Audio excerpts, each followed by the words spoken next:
What would you do if someone tried to rob you while you were wearing a uniform that represents centuries of honor, tradition, and unbreakable duty? Today's story takes us into the heart of London, where a single moment of criminal stupidity collided with years of elite military training. This isn't just about a failed robbery attempt. It's about what happens when ordinary criminals meet extraordinary people. You're about to hear how one person's worst decision became a masterclass in composure, training, and the kind of split-second thinking that separates the elite from everyone else. This story will make you question everything you think you know about appearances, assumptions, and why you should never judge someone by what they're wearing, especially when that uniform comes with responsibilities most of us can't even imagine. Get ready for a story that proves truth really is stranger than fiction, where every second counted, every decision mattered, and one person's training turned what could have been a tragedy into something completely unexpected. The morning air carried the familiar weight of responsibility as Officer James Mitchell adjusted the red tunic that had become as much a part of him as his own skin. 28 years old, standing 6 feet 2 inches with shoulders that spoke of countless hours of training, he represented something far greater than himself. The black bearskin hat sat perfectly on his head, a symbol recognized around the world, worn by men who had earned the right through dedication that most people could never understand. James had been serving as a Queen's Guard for 3 years, but his journey to this position began long before he ever stood outside Buckingham Palace. Born in a small town in Yorkshire, he grew up in a family where service meant everything. His grandfather had served in World War II, his father in the Falklands, and James knew from the age of 12 that he would follow in their footsteps. But he wanted more than just military service. He wanted to be part of something legendary. The selection process for the Queen's Guard had been brutal. Out of 300 applicants, only 15 made it through the initial screening. The physical requirements alone eliminated most candidates. Height requirements, fitness standards that pushed human endurance to its limits, and psychological evaluations that tested mental strength under pressure. James remembered the day he received his acceptance letter. His mother cried. His father nodded with the kind of pride that needed no words, and James felt the weight of generations settling on his shoulders. Training had been unlike anything he experienced in regular military service. Standing perfectly still for hours while tourists shouted, waved cameras, and sometimes tried to distract him became a form of meditation. He learned to be aware of everything around him while appearing to notice nothing. His peripheral vision became sharper than most people's direct sight. He could identify threats, assess situations, and maintain complete composure while his mind processed dozens of variables simultaneously. The uniforms were more than clothing. They were living history. Each button had significance. Every piece of fabric told stories of battles fought and won, of duty performed in the face of impossible odds. When James put on his uniform each morning, he wasn't just getting dressed for work. He was stepping into a role that connected him to centuries of tradition, to men who had stood guard through wars, celebrations, tragedies, and triumphs. Standing outside Buckingham Palace, James had witnessed human nature in all its forms. He had seen people overwhelmed with emotion at seeing the palace, families traveling thousands of miles to take a single photograph, children wide-eyed with wonder at the sight of a real lifeguard. He had also seen the worst of human behavior, tourists who treated him like a statue, people who try to make him laugh or react, and occasionally those who showed genuine disrespect for what he represented. But nothing in his training or experience had prepared him for what would happen on this particular Tuesday morning in October. The weather was typical for London: gray skies, threatening rain, a chill in the air that made people walk faster and pull their coats tighter. James had been on duty for 2 hours, standing at his post with the kind of stillness that came from years of practice.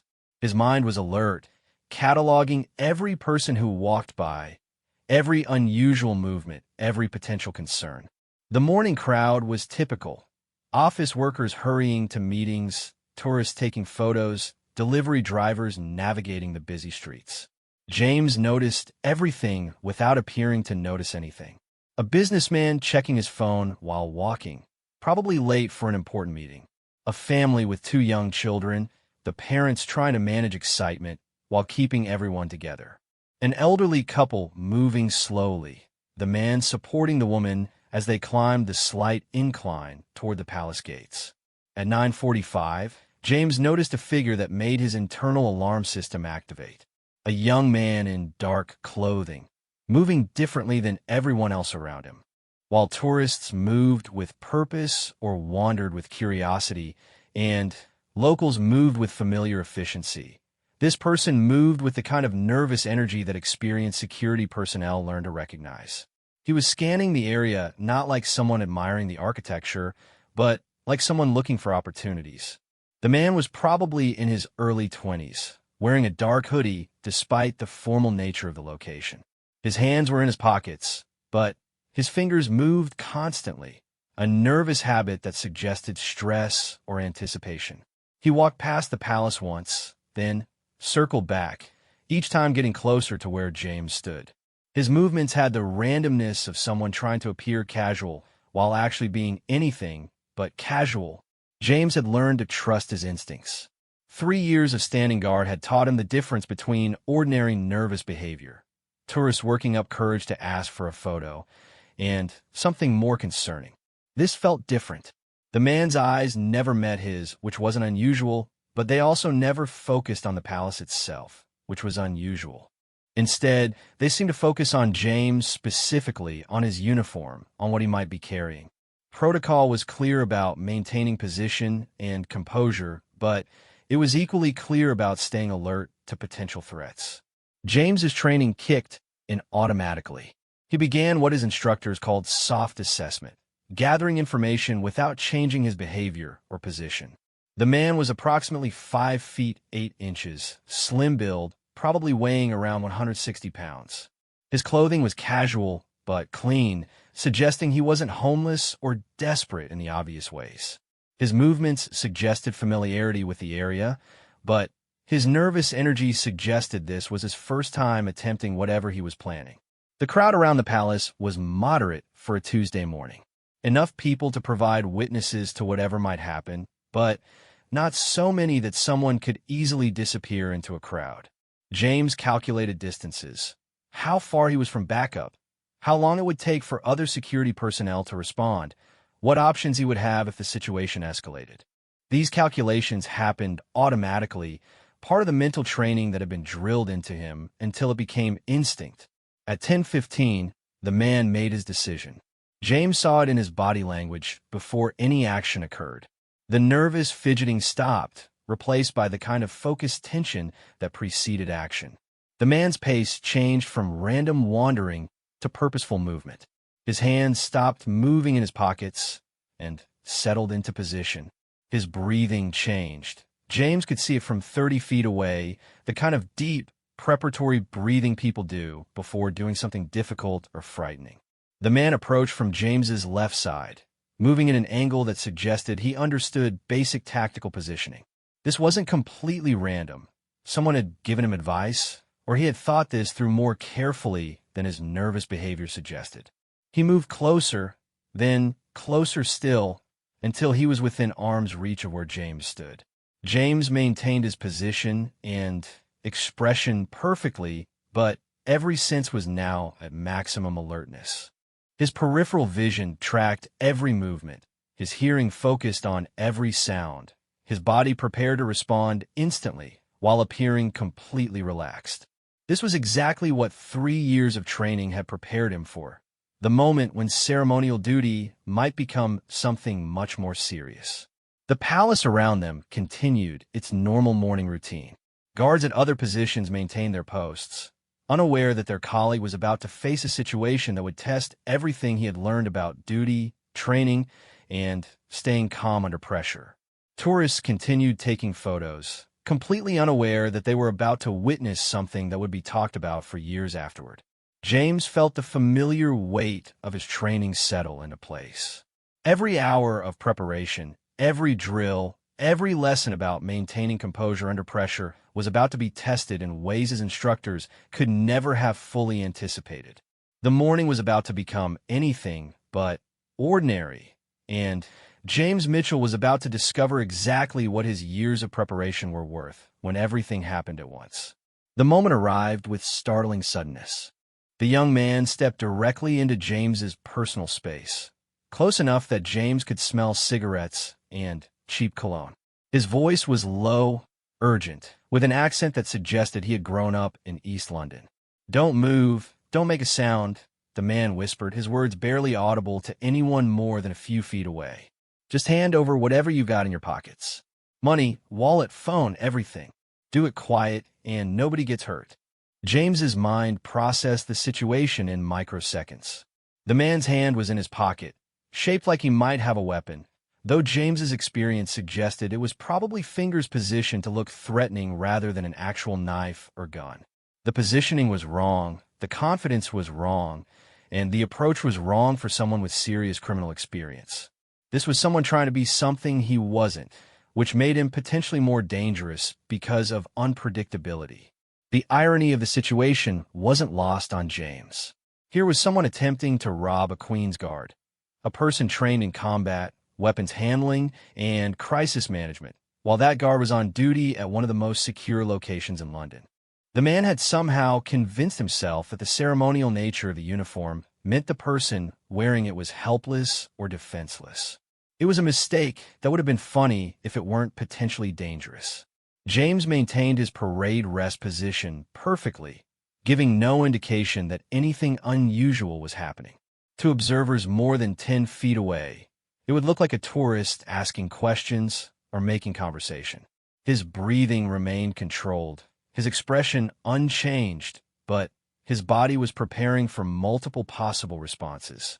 Years of training had taught him to never react immediately unless absolutely necessary. Gather information first, understand the full situation, then respond with precisely the amount of force required. "I said hand it over," the man repeated, his voice showing the first traces of uncertainty. He had expected immediate compliance, the kind of fearful reaction that most robbery victims displayed. Instead, he was faced with complete stillness, which clearly wasn't part of whatever scenario he had imagined. James spoke for the first time, his voice carrying the kind of calm authority that came from years of military training. His words were quiet but clear, designed to be heard by his attacker without alerting nearby tourists. "You need to step back and walk away," James said, his tone suggesting helpful advice rather than a command. "You're making a mistake that's going to have consequences you haven't thought through." The man's reaction was exactly what James expected: confusion followed by increased agitation. Criminal psychology was part of guard training. Most amateur criminals operated on assumptions about how their victims would behave. When those assumptions proved wrong, they became more unpredictable, more likely to make poor decisions. "Are you crazy?" the man whispered urgently. "I said I've got a knife. You think that fancy uniform makes you bulletproof?" James noted several important details in that response. First, the man said knife rather than showing one, which suggested he probably didn't have a weapon. Second, he mentioned the uniform being fancy, which confirmed he had no understanding of what it actually represented. Third, his voice showed stress patterns that suggested this was his first serious criminal attempt. Around them, the normal morning activities continued. A group of German tourists was taking photos about 20 feet away, completely unaware of what was happening. A businesswoman walked by talking loudly on her phone about quarterly projections. Two children argued with their parents about wanting ice cream before lunch. The contrast between this ordinary moment and the extraordinary situation happening in plain sight would have been surreal under different circumstances. James made a decision based on his assessment of the threat level and the man's psychological state. Rather than immediately calling for backup or taking physical action, he chose to continue gathering information while attempting to de-escalate the situation. This wasn't about protecting himself. James was confident he could handle this person physically if necessary. This was about protecting everyone else around them and preventing a situation from escalating unnecessarily. "What's your name?" James asked, his tone conversational rather than interrogational. The question clearly wasn't what the would-be robber expected. What? Why do you want to know my name? This isn't a conversation. This is a robbery. James noticed that the man's stress was increasing, but his aggression was decreasing. The longer the situation continued without following his expected script, the more uncertain he became. This was good. Uncertain people were less likely to do something drastically stupid. Because in about 30 seconds, you're going to realize this was the worst idea you've ever had, James explained calmly. When that happens, I'd like to know what to call you when I'm trying to help you figure out how to get out of this without ruining your life. The psychological effect was immediate and obvious. The man had expected fear, compliance, or resistance. He hadn't expected someone to talk to him like a career counselor. His body language shifted from aggressive to confused, his hand position in his pocket became less threatening, and his eyes started looking around as if seeing his surroundings clearly for the first time. James continued his assessment. The man was probably between 20 and 25, unemployed based on the fact that he was attempting robbery on a Tuesday morning, and likely inexperienced with serious crime based on his choice of target and location. His clothing was worn, but clean, suggesting he had somewhere to live. His physical condition suggested he wasn't using serious drugs. This was probably someone facing financial pressure who had convinced himself that robbery was a reasonable solution. Look around, James suggested quietly. Really look around. Tell me what you see. Almost involuntarily, the man's eyes began scanning their immediate area. For the first time since approaching, he seemed to actually observe where he was and what was happening around him. I see tourists, he said uncertainly. What else? People taking pictures. What else? There was a long pause as reality began to penetrate whatever fantasy scenario the man had constructed. Security cameras, he said slowly. What else? Another pause, longer this time. James watched as understanding began to dawn on the man's face. Other guards. What else? The final pause was the longest. When the man spoke again, his voice had changed completely. Police. There are police everywhere. James nodded slightly, the first movement he had made since the confrontation began. Now you're starting to understand the situation. You just attempted to rob a Queen's Guard outside Buckingham Palace in broad daylight, surrounded by witnesses, security cameras, and more law enforcement than you probably realized existed in one place. The man's hand came out of his pocket slowly, and James confirmed what he had suspected. There was no weapon. The threatening gesture had been fingers arranged to suggest a knife handle. The revelation seemed to deflate the man's remaining confidence completely. I wasn't really going to. The man started, then stopped, apparently realizing that explaining his criminal intentions wasn't improving his situation. James found himself in an unusual position. His training covered how to handle actual threats, how to respond to serious criminal activity, and how to protect himself and others. But it didn't specifically address what to do when someone attempted such a poorly planned and ultimately harmless criminal act that it became more of a teachable moment than an actual crisis. What's your name? James asked again, his voice still calm, but now carrying a note of something that might have been sympathy. Marcus, the man said quietly. Marcus, I'm going to ask you to do something, and I want you to think very carefully before you answer. Are you willing to walk away from here right now and never do anything this stupid again? The offer clearly wasn't what Marcus had expected from any part of this interaction. You're not going to arrest me? I'm not police, James explained. I'm ceremonial guard on duty. My job is to stand here and represent something important. Arresting people isn't part of my duties unless they represent a serious threat, which you don't. The conversation had taken on an almost surreal quality. What had started as an attempted robbery was becoming something closer to a counseling session, conducted in whispers while tourists took photos and traffic moved normally around them. Marcus looked confused, relieved, and embarrassed all at the same time. Why are you being nice to me?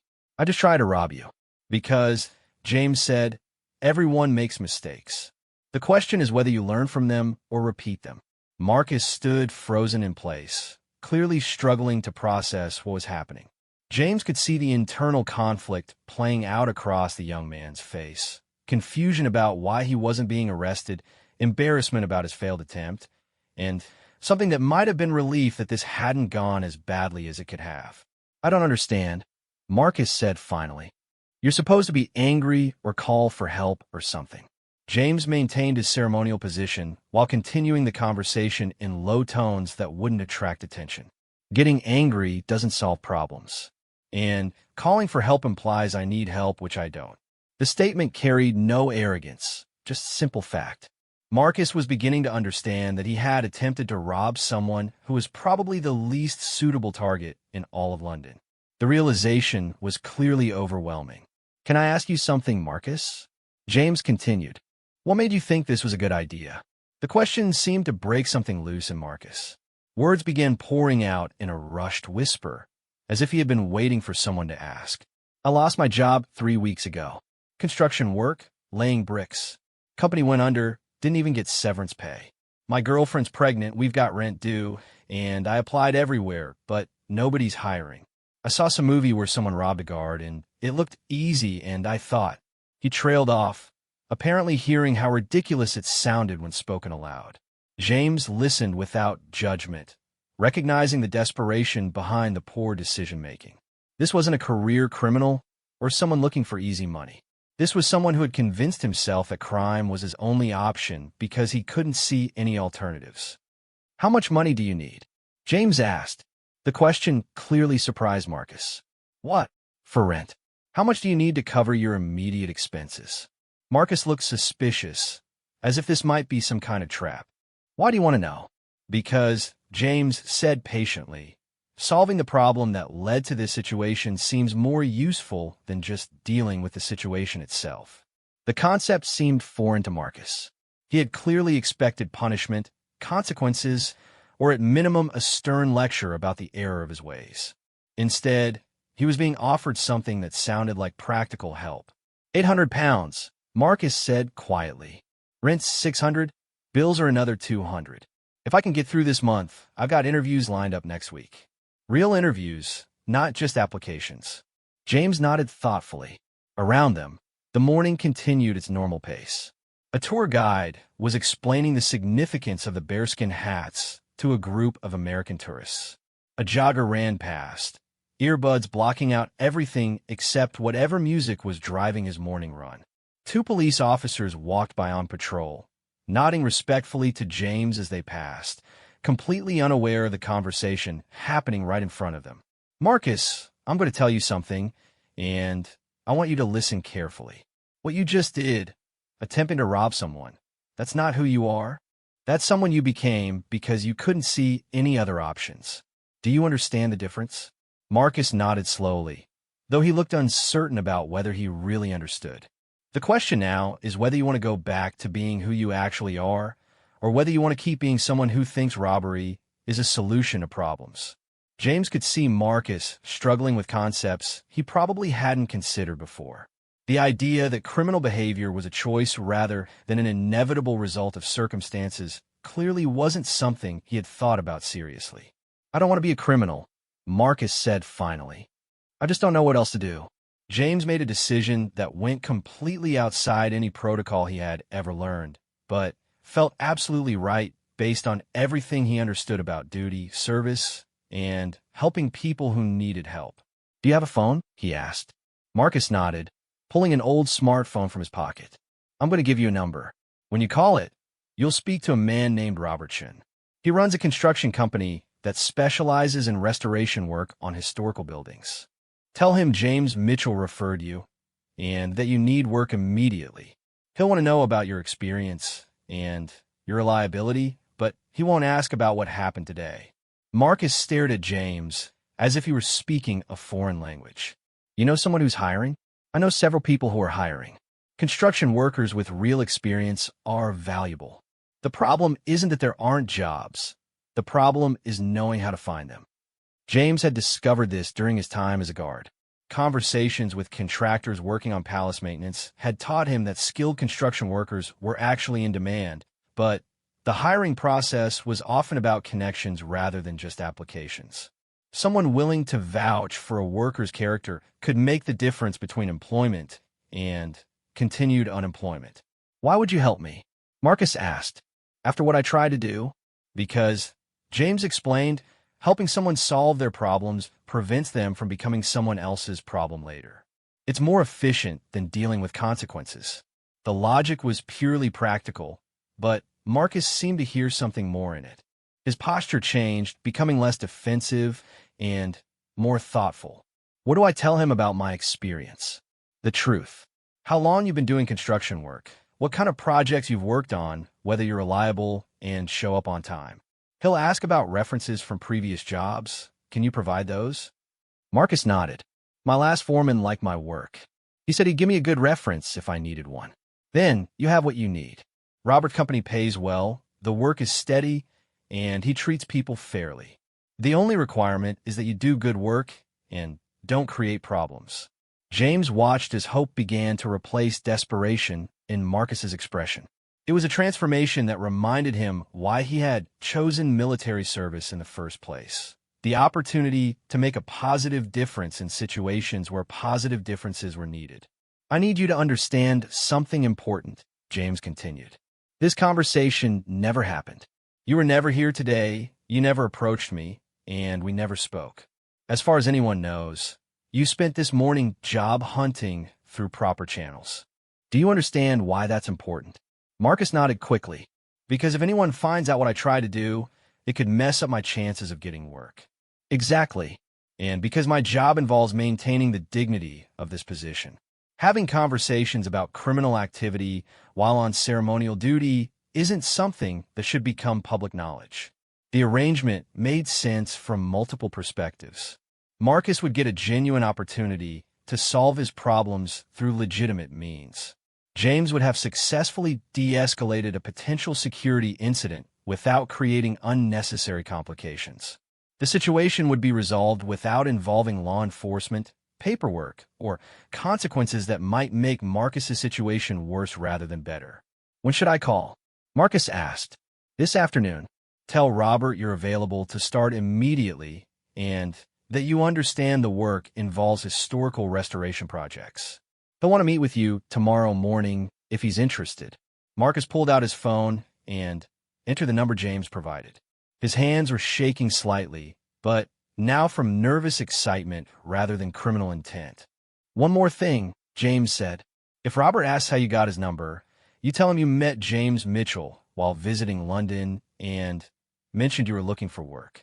That's the truth, just not the complete truth. The distinction between truth and complete truth seemed to make sense to Marcus. He nodded seriously, as if memorizing important instructions. I don't know how to thank you, Marcus said.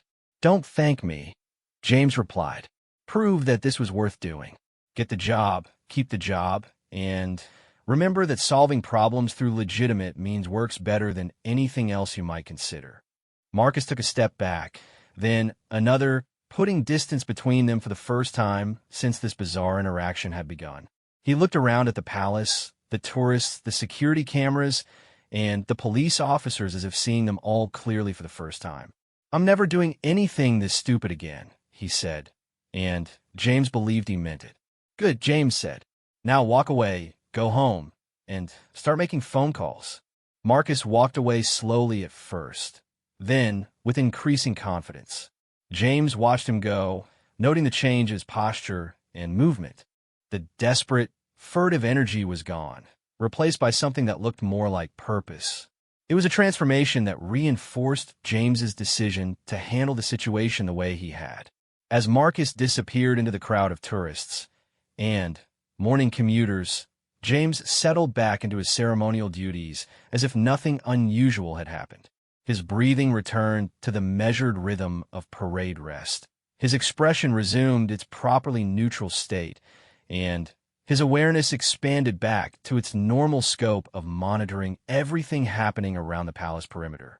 But internally, James was processing what had just occurred. In 3 years of guard duty, he had dealt with drunk tourists, overenthusiastic photographers, protesters, pickpockets, and occasionally people with serious mental health issues. He had never dealt with an attempted robbery and certainly never one that resolved through career counseling rather than law enforcement intervention. The morning continued around him with perfect normalcy. The German tourists finished taking their photos and moved on to the next landmark on their itinerary. The businesswoman ended her phone call and disappeared into the underground station. The children eventually convinced their parents about the ice cream, though they would have to wait until after lunch. London carried on being London, completely unaware that a minor crime had been prevented, a life potentially redirected, and a security incident resolved without anyone except two people ever knowing it happened. James found himself thinking about the intersection of duty and judgment that had defined the last 20 minutes. His training emphasized following protocol, maintaining position, and responding to threats with appropriate levels of force. But his training also emphasized using judgment to determine what constituted an appropriate response to specific circumstances. In this case, the threat had been minimal. The criminal intent had been born of desperation rather than malice, and the most effective resolution had been intervention rather than punishment. At 11:30, James was relieved for his scheduled break. He handed over his position to Corporal Williams, who asked the routine question about anything unusual during the watch. "Quiet morning," James reported, which was technically accurate if incomplete. During his break, James used his personal phone to call Robert Chin. The conversation was brief and professional. "Robert, it's James Mitchell. I've got someone who might be interested in that construction position you mentioned last week." "Good workers are always welcome," Robert replied. "What's his background?" "Experienced bricklayer, recently unemployed due to company closure, has good references from previous work. He's motivated and available to start immediately. Send him my way. If he's half as reliable as you are, I can use him." The conversation ended there. Robert Chun had built his business by hiring people based on character recommendations from trusted sources. James's word carried weight because James had never recommended anyone who turned out to be unreliable. This recommendation would be different in some ways, but James was confident it would work out the same way as the others. When James returned to his post for the afternoon watch, he felt satisfied with his morning's work in ways that went beyond simply standing guard. Ceremonial duty was important, but helping someone avoid making a life-changing mistake felt equally important. The combination of traditional duty and practical problem-solving seemed to represent everything that military service was supposed to accomplish.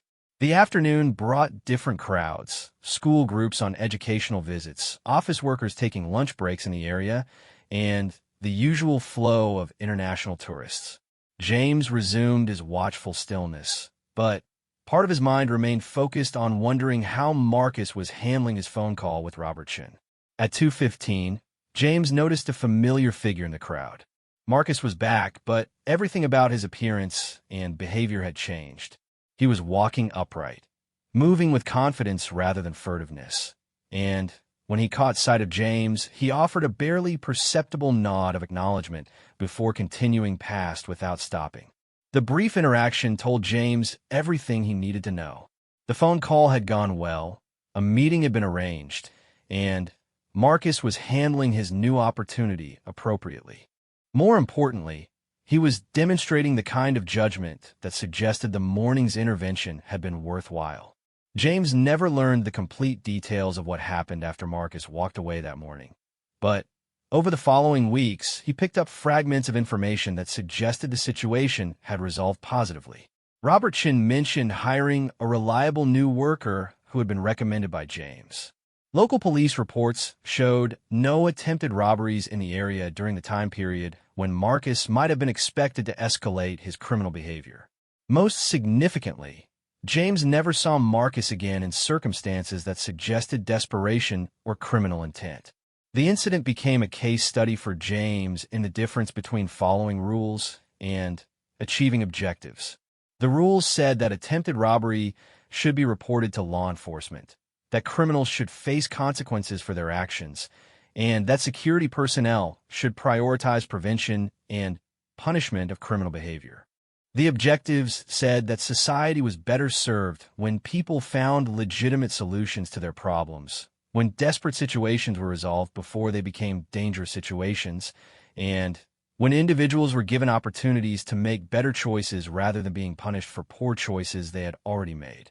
3 months later, James received an unexpected piece of mail at the palace.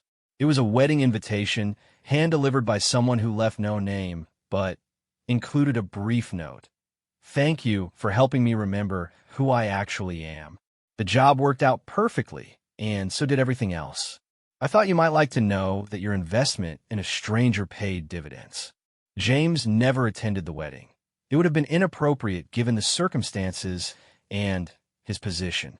But he kept the invitation as a reminder that sometimes the most important duty was recognizing when traditional duty wasn't the most effective way to serve the public good. The story might have ended there, except that word of James's unconventional problem-solving approach eventually reached his superior officers. Rather than criticism for failing to follow standard protocol, James received commendation for demonstrating exactly the kind of judgment and initiative that the Queen's Guard was meant to represent. A guard's job, his commanding officer explained during the commendation ceremony, isn't just to prevent problems. It's to solve problems in ways that honor the service and protect the public. What you did demonstrated both courage and wisdom, which are exactly the qualities we want representing the crown. The commendation surprised James, who had expected at least mild criticism for handling the situation without involving proper authorities. Instead, he found that his superiors viewed creative problem-solving as evidence of leadership potential rather than procedural violation. 6 months after the incident, James was promoted to corporal and given additional responsibilities that involved training new guards in the kinds of judgment calls that couldn't be taught through formal instruction.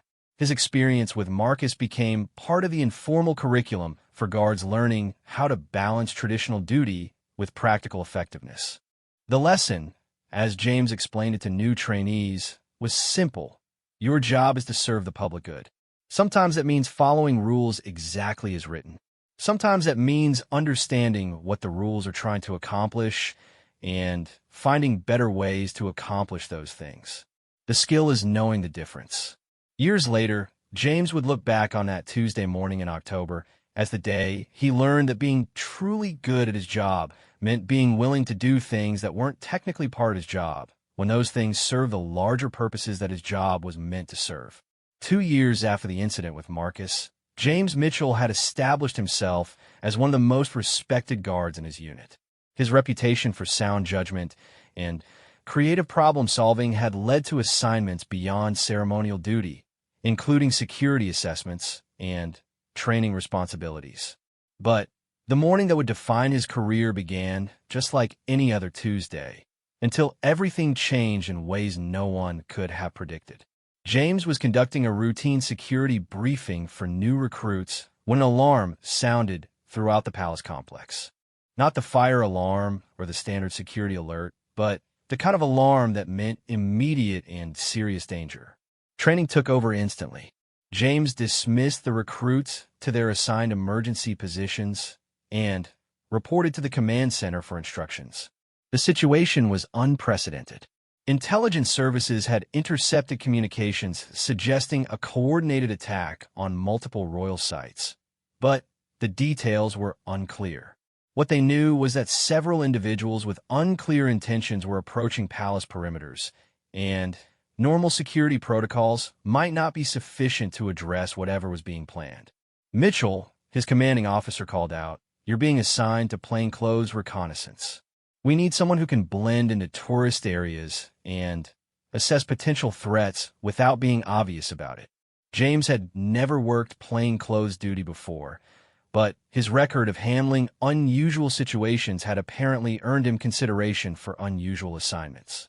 Within minutes, he had changed from a ceremonial uniform into tourist-appropriate clothing and was walking through the crowds outside Buckingham Palace with a completely different mission than he had ever undertaken. The contrast was striking. Instead of standing perfectly still and observing from a fixed position, James was moving through crowds, listening to conversations, and actively seeking potential problems. Instead of representing ceremonial tradition, he was using every skill he had learned to identify real threats to real people. Instead of being visible as a symbol of security, he was invisible as an instrument of security. James had been in position for less than an hour when he noticed something that made his training alert him to serious danger. A group of 4 individuals, spread across the tourist area, but clearly coordinated in their movements, were positioning themselves in ways that suggested preparation for something significant. Their spacing was tactical, their communication was subtle but deliberate, and their behavior suggested familiarity with surveillance and counter-surveillance techniques. This wasn't like Marcus, desperate, amateur, and ultimately harmless. This was organized, professional, and potentially very dangerous. James activated his communication equipment and began providing real-time intelligence to the command center while maintaining his cover as an ordinary tourist. Command, I have 4 individuals in tactical formation around the northwest perimeter. They're dressed as tourists, but moving with military precision. Recommend immediate backup and crowd management preparation. The response was immediate. Continue observation. Backup is en route, but maintain position and avoid engagement unless absolutely necessary. James found himself in the kind of situation his training had prepared him for, but which he had never expected to face in real duty. These weren't ceremonial responsibilities or unusual interactions with confused tourists. This was active security work against people who clearly knew what they were doing and had planned carefully for whatever they intended to accomplish. As James continued his observation, he began to understand the scope of what was being planned. The 4 individuals weren't working alone. They were part of a larger group that was coordinating activities across multiple areas around the palace. Their positioning suggested they were preparing to create some kind of distraction or disruption, possibly to enable other activities elsewhere. James's communication equipment allowed him to coordinate with other plainclothes personnel who were identifying similar patterns in other areas. What was emerging was a picture of a sophisticated operation involving at least 12 people working in coordinated teams to accomplish something that required precise timing and multiple simultaneous actions. Command, this is bigger than initial assessment suggested. We're looking at a minimum of 3 teams with tactical training. Recommend immediate escalation to counterterrorism protocols. The response confirmed what James was beginning to understand. Counterterrorism units are being deployed. Continue reconnaissance, but prepare for possible evacuation assistance. James had trained for emergency situations, but the reality of being in the middle of a developing threat was different from any simulation. The crowds around him continued their normal tourist activities, completely unaware that trained personnel were positioning themselves for unknown purposes just a few feet away. The contrast between the ordinary appearance of the situation and the extraordinary reality of the danger was almost surreal. At 12:45, everything began happening at once. James saw the first team leader check his watch and signal to his team members. Simultaneously, similar signals were being given by team leaders in other positions around the palace perimeter. Whatever they had planned was about to begin. James made a split-second decision that combined his formal training with everything he had learned from his experience with Marcus 2 years earlier. Instead of waiting for instructions or backup, he approached the nearest team leader directly. "Excuse me," James said, using his most polite tourist voice. "Could you help me with directions?" The team leader turned toward James with the kind of trained alertness that confirmed James's assessment of their professional capabilities. But he also responded with apparent politeness, maintaining whatever cover story his team was using. "Of course," the man replied, his accent suggesting Eastern European background. "Where are you trying to go?" "I'm looking for the best place to propose to my girlfriend," James said, maintaining his cover while moving close enough to the man to observe details that might be useful for identification purposes. "I want somewhere with a good view of the palace, but not too crowded. Do you have any suggestions?" The conversation was completely normal on the surface, but James was gathering intelligence while the team leader was clearly trying to determine whether James represented any kind of threat to their operation. Both men were professionals assessing each other while maintaining complete normalcy for the benefit of anyone who might be watching. "There's a nice spot in St. James's Park," the team leader suggested, pointing in a direction that would take James away from the immediate area. "Very romantic, good views, usually not too busy during the day." James thanked him and began walking in the indicated direction, but immediately circled back to continue surveillance from a different position. The brief interaction had confirmed several important details. The team leader spoke excellent English, but wasn't native-born. He was familiar enough with the area to give reasonable suggestions about locations, and he was definitely trying to move potential observers away from whatever his team was planning to do. James reported his observations to command and prepared for whatever was about to happen. His position allowed him to observe not just the immediate team, but also their coordination with other teams across the area. What he saw next would challenge everything he thought he understood about security, duty, and the difference between appearance and reality. At exactly 1 o'clock, all 4 team leaders simultaneously received signals on communication devices. But instead of beginning whatever operation James had been expecting, they began removing equipment from bags and setting it up in positions around the palace perimeter. Within minutes, it became clear that what James had been observing wasn't preparation for an attack. It was preparation for the most elaborate proposal in London history. The team leaders were photographers and videographers. The tactical positioning was camera placement from multiple angles. The coordination with other teams was synchronization for a proposal that involved professional documentation from every possible perspective. The man James had spoken to wasn't a terrorist. He was a wedding photographer from Prague whose client had hired him to create a proposal video that would incorporate views of Buckingham Palace from positions that required careful planning and coordination to execute properly. The reality of what had actually been happening became clear as James watched a nervous young man in an expensive suit approach a woman who clearly had no idea what was about to happen. Professional cameras began recording from multiple positions as the most elaborate marriage proposal James had ever witnessed unfolded in front of him.